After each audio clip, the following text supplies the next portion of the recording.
সম্মানিত এলাকাবাসী, আপনারা সবাই সুশৃঙ্খলভাবে দাঁড়িয়ে যাবেন। আমাদের এই যৌক্তিক দাবিকে আদায়ের ব্যাপারে আমরা গুরুত্বপূর্ণ কথাগুলো বলবেন, এই কথাগুলো বলবেন। আমাদের মাধ্যম দিয়ে খানখানা জেলা পরবর্তীতে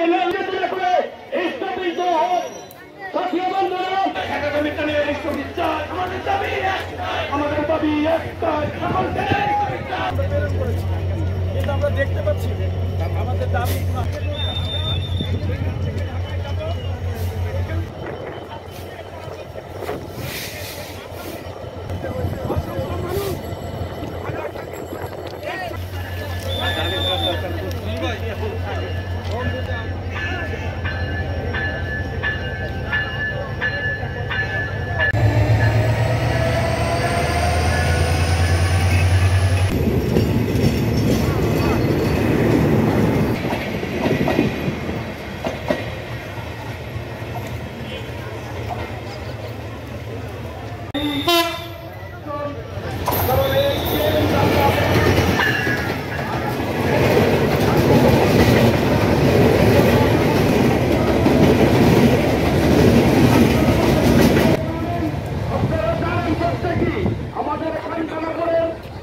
খানখানাপুর জনসাধারণের সবার জন্য এই মানববন্ধন, এই মানবকে কেন্দ্র করে আমাদের অনেক ব্যবসা বাণিজ্য প্রসারিত হবে।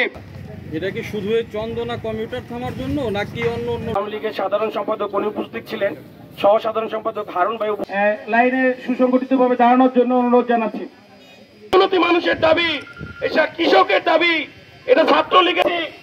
আমরা রেল মন্ত্রী পেয়ে আমরা যদি এই দাবি আদায় না করতে পারি, আমাদের খানখানি বড় সেই সুযোগ সুবিধা ভোগ করবে।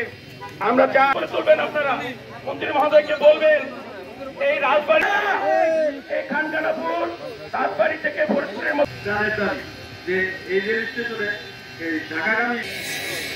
ধন্যবাদ, ধন্যবাদ। পরিবারের সন্তান, খানখানাপুরের গর্ব।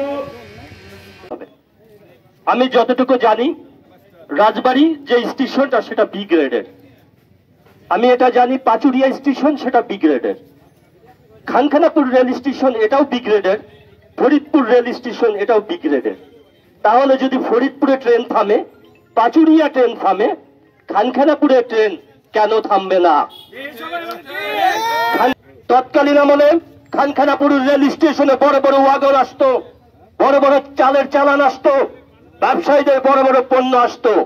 তাই যেহেতু মাননীয় প্রধানমন্ত্রী এই রেলকে চালু করেছেন, আমি উদাত্ত আহ্বান এবং দাবি রাখছি আপনাদের মাধ্যমে যে তৎকালীন আমলের খানখানাপুরের অবস্থান কি ছিল, সেই কাগজগুলি দেখে, সেই বিষয়গুলি দেখে খানখানাপুর যদি ঐতিহ্যবাহী একটি বন্দর হয়ে থাকে, ঐতিহ্যবাহী একটি স্টেশন হয়ে থাকে, তাহলে খানখানাপুরেই আমার মনে হয় রেলটা থামানো উচিত। না, এটা ব্রিটিশ পিরিয়ড থেকে পুরো ব্রিটিশ জানে, সারা বিশ্ব জানে। গলন্দ নামে একটা মানচিত্রের বুকে জায়গা আছে, গলন্দ মহকুমা।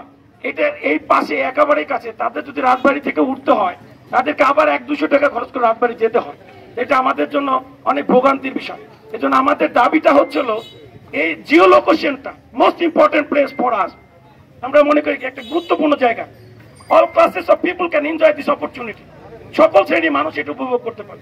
আমরা চাই যে এটা আমাদের প্রাণের দাবি। আমাদের মাননীয় মন্ত্রী মহোদয় যথেষ্ট আমাদের ব্যাপারে সদয় আছেন। আমরা এইটুকু দাবি জানাচ্ছি। গোয়ালন্দ, পাচুরিয়া, বসন্তপুর, আলিপুর, শহীদাপুর এই অঞ্চলের লোকগুলা কিন্তু ঢাকাগামী যে ট্রেনটি যায় এর জন্য কিন্তু সেই রাজবাড়ি গিয়ে উঠতে হয়। তো যেহেতু আমাদের অনেক প্রাপ্তি আছে, আমাদের রাজবাড়িতে আমরা রেলমন্ত্রী পেয়েছি, এটা আমরা আজকে যে দাবি করেছি এটা আসলে আমাদেরকে অধিকার হিসেবে পরিণত হয়েছে। দেখে আমাদের খানখানাপুরে আমরা যে দাবি নিয়ে আজকে এখানে উপস্থিত হয়েছি যে ঢাকাগামী যে কমিউটার ট্রেনটি আছে আমাদের এখানে যেন স্টপেজটা দেয়।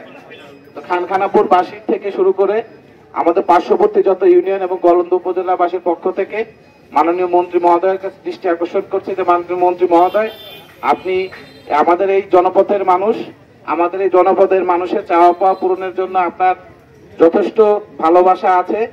সেই ভালোবাসার প্রতিশ্রুতি হিসেবে আমরা এই খানখানাপুর কমিউটার ট্রেনটির জন্য থামে এবং এই অঞ্চলের লোকজন যেন যাতায়াতের জন্য এই সুবিধাটা পায়